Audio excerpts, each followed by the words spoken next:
Verso 4 diz assim: porque desde a antiguidade não se ouviu, nem com os ouvidos se percebeu, nem com os olhos se viu, outro Deus além de ti, que trabalha em favor daqueles que nele esperam. Tu sais ao encontro do que pratica a justiça com alegria, dos que lembram de ti nos teus caminhos.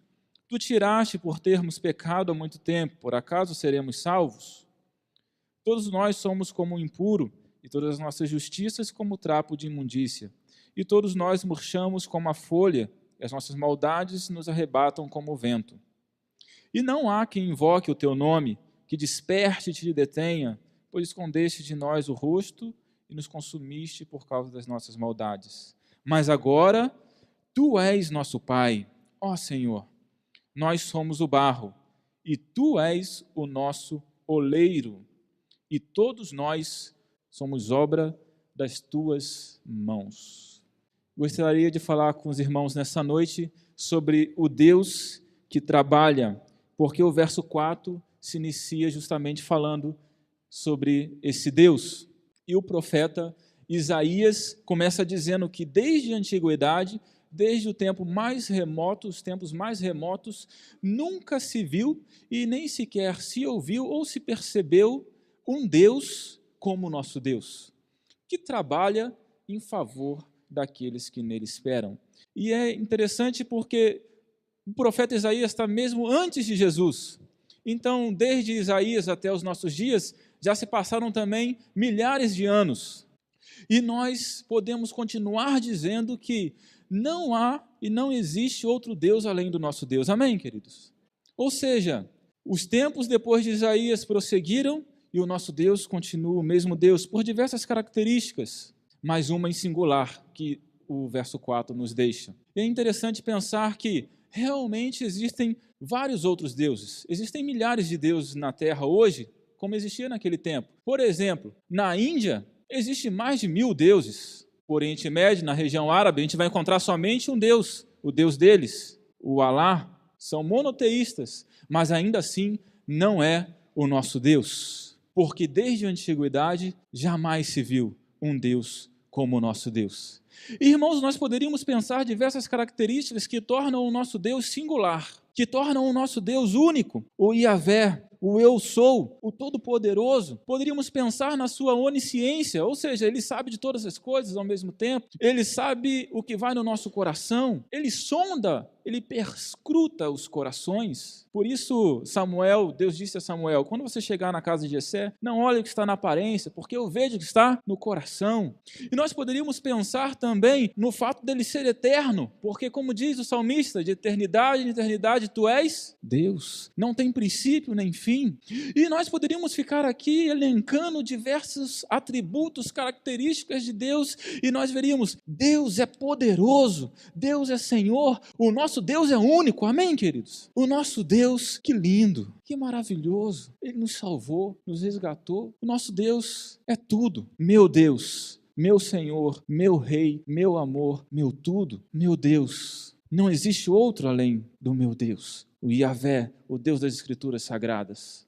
E meus irmãos, no entanto, eu gostaria de tratar com os irmãos nessa noite sobre uma característica em especial do nosso Deus, esse nosso Deus Todo-Poderoso, que é a que Isaías coloca aqui no verso 4. Porque Isaías diz, tratando da singularidade do nosso Deus, um Deus que trabalha em favor daqueles que nele esperam. Meus queridos, Deus está dizendo, o profeta está dizendo, não existe nenhum Deus além de ti, que trabalha em favor daqueles que nele esperam. E o próprio Isaías, se você for lá ler em Isaías 46, verso 1, se você for ler também Jeremias, o profeta, capítulo 10, verso 5, você vai perceber como os profetas zombam dos outros deuses, fazem chacotas e ironias com os outros deuses, que precisam do trabalho para receber a exaltação. Por exemplo, Isaías ele vai dizer, 45, que Deus é esse que precisa de um carro para ser carregado, falando das imagens que os outros deuses tinham. Que Deus é esse que precisa que alguém fale com ele porque ele não tem visão. E Isaías está dizendo, esses deuses são fracos, porque eles precisam do trabalho dos outros. O que Isaías está dizendo é: o nosso Deus não precisa de nada. O nosso Deus não precisa de ninguém, porque Ele é autossuficiente, Ele é único. Ao contrário, Ele nos dá a oportunidade, Ele nos dá a alegria, Ele nos dá a satisfação de podermos servir a Ele. E, meus irmãos, que alegria é servir a Deus! Que satisfação é servir a Deus na obra do Senhor, mesmo que Ele não precise. Por quê? Deus precisa de mim? Quem sou eu? Deus precisa de alguém? Algum de nós? Deus não precisa de nada, Deus não precisa de ninguém. Ele é autossuficiente. Isaías está dizendo: os outros deuses precisam dos outros, do trabalho dos outros, mas o nosso Deus, Ele tem olhos, Ele vê, Ele tem pernas, Ele anda. O nosso Deus é o Todo-Poderoso, Ele sente cheiro, Ele tem tudo o que necessita. Meus queridos, Ele é o único que trabalha por aqueles que nele esperam. Todos os outros só esperam. Vamos pensar num exemplo, o exemplo de Jesus, que é o Deus encarnado. Jesus é Deus e Ele tomou a forma de homem e viveu entre nós. Por isso, a maior expressão de Deus que possamos admirar é a expressão de Jesus na terra. E vamos pensar em Jesus em seus últimos momentos. Ele reúne os seus discípulos e aí Ele pega uma bacia de água e pega também um pano, uma toalha. E aí o que Ele faz? Começa a lavar os pés dos discípulos, uma posição de serviçal. Porque quem lavava os pés nos tempos de Jesus era o servo da casa, era o serviçal. Porque naquele tempo não era igual hoje. As ruas eram de areia, terra batida, os calçados não eram fechados, eram sandálias, por isso os pés pegavam muita poeira. E as pessoas entravam nas casas e comiam, mas não comiam sentadas numa numa cadeira de frente com uma mesa. A comida era colocada ao chão, como é feito ainda muito no Oriente Médio. E as pessoas sentavam ao chão, e os pés ficavam perto da comida, e por isso era comum lavar os pés. O serviçal sempre lavava os pés dos visitantes. Mas Jesus agora se coloca na posição de servo, como diz Paulo, tomou a posição de servo e lava os pés dos seus discípulos. Ele começa a lavar, mas Pedro acha aquilo uma coisa super estranha, não é? Como assim, Jesus? Você vai lavar meus pés? Não pode, de maneira alguma. Como você vai lavar meus pés? Eu que tenho que lavar os pés do Senhor, Jesus. Aí Jesus diz o quê? Se eu não lavar os seus pés, você não tem parte comigo. Aí Pedro malandro, né? Jesus, então lava tudo, né? Dá um banho geral, joga água em cima de vez, né? E lava tudo de uma vez. Pedro era meio assim, apavorado, né? Você sabe disso. Era meio assim, tomava a frente das coisas, meio exagerado. Pedro era ótimo. E Pedro dá essa palavra a Jesus. Mas Jesus, não, é o pé mesmo que eu quero lavar. E vai e lava os pés de todos os discípulos. Mas olha que palavra impressionante de Jesus. Se você não deixar eu lavar os seus pés, você não tem parte comigo. Jesus está dizendo: Pedro, se você não deixar, se você não permitir que eu tome essa posição de servo e sirva você, você não tem parte comigo, porque você não vai ter o meu trabalho na sua vida. Você não vai ter a minha parte na sua vida. Então você não vai ter parte comigo, porque você não vai ter o meu trabalho nesse momento. Porque Deus trabalha e quer trabalhar por nós e quer nos abençoar. Meu irmão, meu amigo, eu quero dizer para você, Deus quer abençoar você. E isso é definitivo, porque Deus é um Deus de bênção. Deus é um Deus que tem prazer, tem satisfação em abençoar os seus filhos, em abençoar os seus súditos, os seus discípulos. Por isso que Ele quer trabalhar ao nosso favor. Por isso Ele é diferente de todos os outros. Ele quer trabalhar por nós. Mas o texto é claro ao dizer: é um Deus que trabalha em favor daqueles que nele esperam. E esse é um segundo ponto ao qual estou caminhando. Deus trabalha, mas naqueles que esperam nele. E meus irmãos, isto é importante dizermos, porque isso não quer dizer que você não deva trabalhar, só deva ficar esperando, vou ficar sentadinho na minha e pronto, acabou. Não, tanto é que Jesus diz: rogai ao Senhor da seara que mande trabalhadores para a sua seara. Apresentai-vos a Ele com cântico, servi ao Senhor com alegria, o salmista diz. O que ocorre é que nós precisamos servir ao Senhor, porque Ele deseja isso, mas é uma oportunidade, é uma alegria, Ele não precisa. Por isso o salmista, Salmo 127, Se o Senhor não edificar a casa, em vão trabalham os que nela edificam. Se o Senhor não guardar a cidade, em vão vigia a sentinela. Não significa que você não deva vigiar a cidade, ou que você não deva trabalhar para edificar a casa. Significa apenas que você deve trabalhar para edificar a casa, vigiar a cidade na dependência do Senhor, esperando que Ele vai te auxiliar a fazer isso, esperando que Ele vai te orientar a fazer esse serviço. Porque senão é como diz o verso 2 desse mesmo salmo: inútil vos será cedo levantar, comer o pão de dores, porque o Senhor dá aos seus amados enquanto dormem. Senhor seja exaltado, porque o Senhor dá aos seus amados enquanto dormem. Já imaginou, já pensou nisso? Que coisa maravilhosa é o nosso Deus, que esplêndido. Enquanto você está dormindo, o Senhor está te abençoando. Assim como no momento em que você está trabalhando, o Senhor também está te abençoando.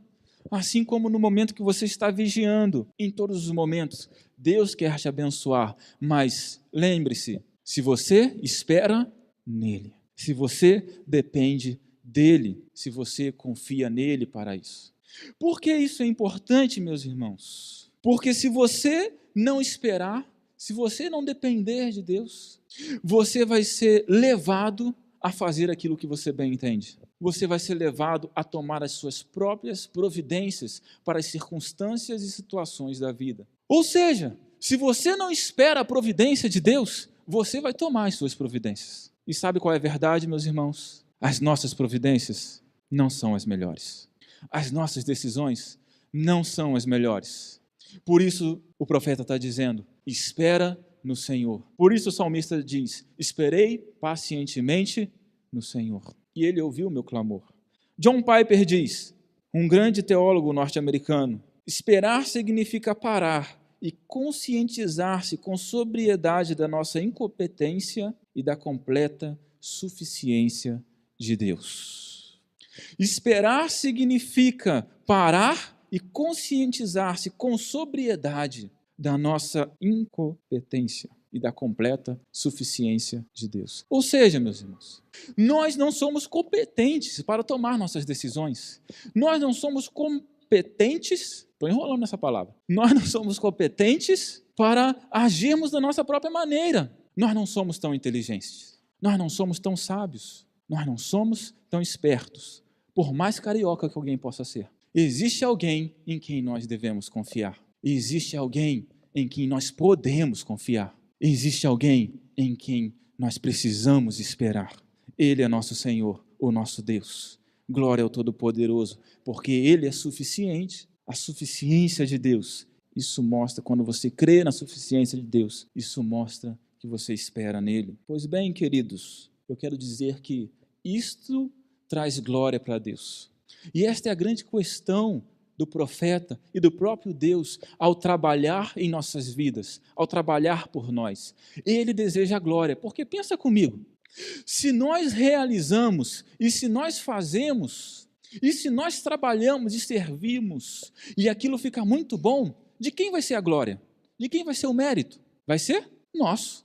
Mas Deus não quer o mérito para a gente. Deus quer todo o mérito, porque Ele é digno de toda a honra e de toda a glória. Então, aí está o grande desejo de Deus em trabalhar por nós.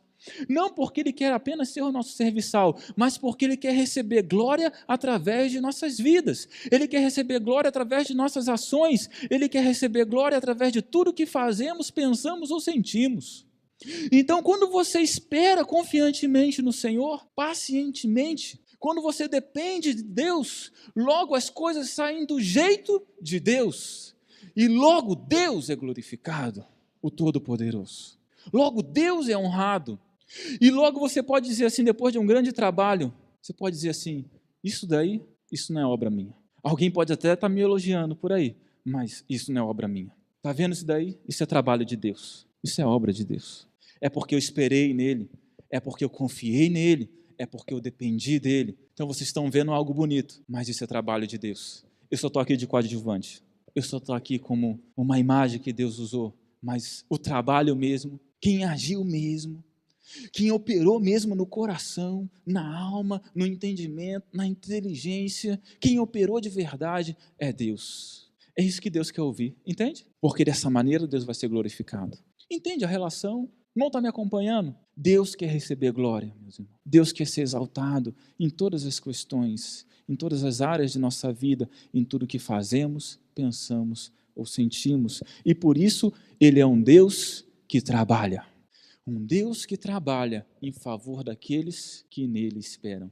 E aí, meus irmãos, é que entra a oração. Quando nós precisamos esperar, porque o esperar está diretamente relacionado à oração. Como diz John Piper também, vou citar ele novamente. A oração é a atividade essencial da espera por Deus. O salmista diz: esperei com paciência no Senhor, e Ele ouviu o meu clamor. O que é o clamor, senão?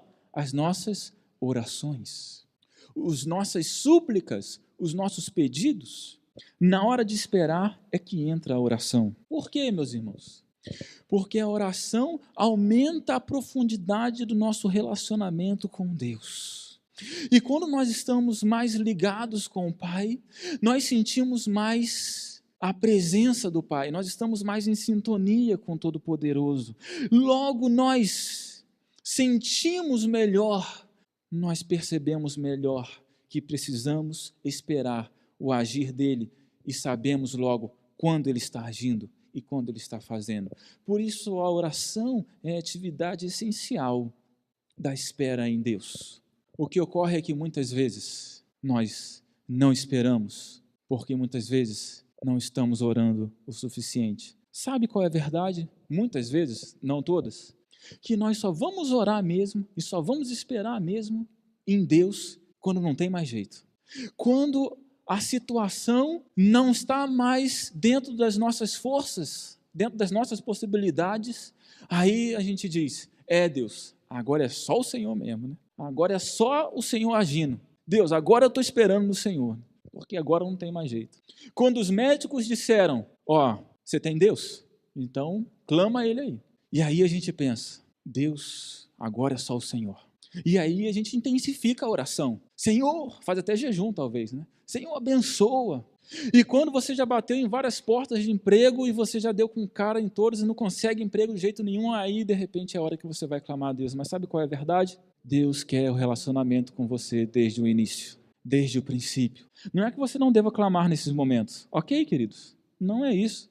Mas Deus quer um passo ainda mais além de nós. Deus quer o relacionamento, essa espera, essa oração intensificada desde sempre, desde todos os momentos da nossa vida, desde os mais simples. O que diz o profeta? Não ignoreis os dias das pequenas coisas. O mesmo profeta Isaías. Meus irmãos, Deus quer relacionamento conosco. Isso advém da oração, porque é na oração que nós temos contato com Ele. E orando, você vai aprender a esperar. E esperando, você vai ver o trabalho de Deus na sua vida. Você vai ver o agir de Deus na sua vida. Quem espera não faz do seu próprio jeito. Quem espera faz do jeito de Deus. Olha que coisa fantástica. Um exemplo de Enoque. Irmãos, quantas almas Enoque ganhou para Jesus, para Deus? Obviamente não tinha Jesus, né, no tempo de Enoque. Mas quantas almas poderíamos dizer Enoque ganhou? Não fala nada a respeito. Poderia ter ganhado muitas ou nenhuma. Não fala nada a respeito do texto sagrado. Quantos edifícios ou de repente, quantas obras Enoque fez? O texto sagrado não diz, não tem importância para o texto sagrado quando fala a respeito de Enoque. Quando se fala de Enoque, o que de importante Enoque fez? Visivelmente nada. Só diz uma coisa a respeito de Enoque, a Escritura Sagrada em Gênesis. Enoque andou com Deus. E Deus se agradou disso e o tomou para si. E Enoque já não era mais, porque foi transladado, subiu ao céu. Meus irmãos, que coisa maravilhosa é o nosso Deus. Deus gostou tanto daquela relação que ele tinha com Enoque, daquela relação íntima que ele tinha com Enoque, que Deus diz assim: Enoque, eu não quero mais você nessa terra, vem logo, meu filho, vem logo. Certa vez eu li um comentário ótimo sobre essa experiência de Enoque. Foi uma menina que fez, uma criança. E a menina dizia, pensando na história de Enoque, a menina disse: é como se Enoque e Deus sempre saíssem para caminhar no bosque, todos os dias. E um dia, eles foram um pouco mais longe e não voltaram mais. Ela está falando do relacionamento íntimo que Enoque tinha com Deus, que é algo que nós precisamos ter, que é algo que nós precisamos ansiar ter, desejar ter. Não que fazer as coisas para Deus não seja relevante. Não é isso, queridos. Nós somos servos do Senhor. Nós trabalhamos para Deus. Mas, meus queridos, esse serviço e esse trabalho, todas as nossas ações, tudo o que fazemos, tem que ser na dependência do Todo-Poderoso, do Altíssimo, do Soberano, do Senhor. O verso 6, caminho para o fim. O verso 6 de Isaías, capítulo 64, diz: todos nós somos como impuro, e todas as nossas justiças como trapo de imundícia. Por que esse verso, eu gostaria de trazer esse verso para esse contexto? Porque ele está falando aqui, o profeta, que todas as nossas justiças são como trapo de imundícia. Porque a justiça está relacionada ao certo e ao errado. Se você faz o certo, é justo. Se você faz o errado, não é justo. Não é isto? A justiça está relacionada a essa questão. E, meus irmãos, decisões que tomamos, ações que tomamos, coisas que realizamos, podem ser certas ou erradas. O modo como julgamos as coisas e como fazemos. O profeta está dizendo: as nossas justiças são como trapo de imundícia, porque a justiça divina é maior. Isso está relacionado ao fato de nós esperarmos ou não em Deus, porque se nós esperamos em Deus, a resposta de Deus, o agir de Deus, o trabalho de Deus, nós vivenciamos o jeito certo de viver a vida. Mas se nós não esperamos em Deus, se nós não dependemos de Deus, se nós não confiamos no trabalho de Deus, nós tomamos as nossas próprias providências e nós agimos segundo aquilo que nós achamos certo. E aí, isso é como se fosse um trapo de imundícia, porque são nossas próprias prerrogativas, nossas próprias justiças, nossos jeitos certos de fazer as coisas não servem de nada, não são boas, não são dignas. Por isso, espera no Senhor. Por isso, confia no Senhor. Por isso, dependa do Senhor. Por isso, entrega ao Senhor. Queridos, é fantástico isso. Deus trabalha em favor daqueles que nele esperam. Deus quer trabalhar na sua vida. Deus quer abençoar você. Deus quer te dar tudo o que você precisa. Deus quer te dar tudo o que você necessita. Só nos basta uma coisa: esperar nele, depender dele, confiar nele. Termino. Salmo 37, o salmista diz: deleita-te no Senhor e ele concederá os desejos do seu. Está vendo? O que você deseja vai estar em sintonia com o desejo de Deus. Ele vai te conceder. O verso 5 continua: entrega o teu caminho ao Senhor. Confia nele. E o mais, ele vai fazer. O mais, ele vai fazer. Ele vai trabalhar, ele vai realizar, ele vai atuar. Meus irmãos, Deus está totalmente desejoso de nos abençoar, de trabalhar em nós, de agir em nosso favor. O verso 8 vai dizer: tu és nosso Pai, Senhor. Nós somos o barro e tu és o nosso oleiro. Somos todos obra das suas mãos. Você e eu, vaso. Ele é o oleiro. Ele trabalha. Ele quer trabalhar em você. Ele quer moldar o seu caráter, moldar a sua vida, quer ser seu Senhor. Deus tem tudo que nós precisamos. Deus tem tudo que necessitamos. Deus tem tudo a nosso favor. Por que nós não vivemos as maravilhas de Deus muitas vezes? Por que nós não vivemos o melhor de Deus muitas vezes? Porque estamos fazendo aquilo que queremos. Estamos botando o carro na frente dos bois e não estamos esperando Deus agir. E não estamos esperando Deus trabalhar. E não estamos esperando Deus fazer. Eu quero desafiar o irmão nesta noite, também nosso amigo, a entregar a sua vida, a entregar o seu caminho, a esperar no Senhor, a confiar no Todo-Poderoso Deus, a confiar plenamente e dizer: Deus, minha vida é tua, tudo que eu tenho é seu. Deus, eu quero ser um vaso. Eu quero ser um vaso nas tuas mãos.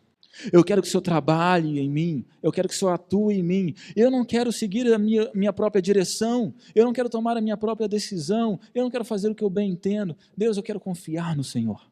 Deus, eu quero colocar essa minha súplica, essa minha ansiedade, esse meu desejo, eu quero colocar diante do Senhor. Deus, essa causa que eu estou orando há tanto tempo e eu tenho ficado ansioso e eu tenho ficado pesaroso. Deus, eu quero confiar no Senhor.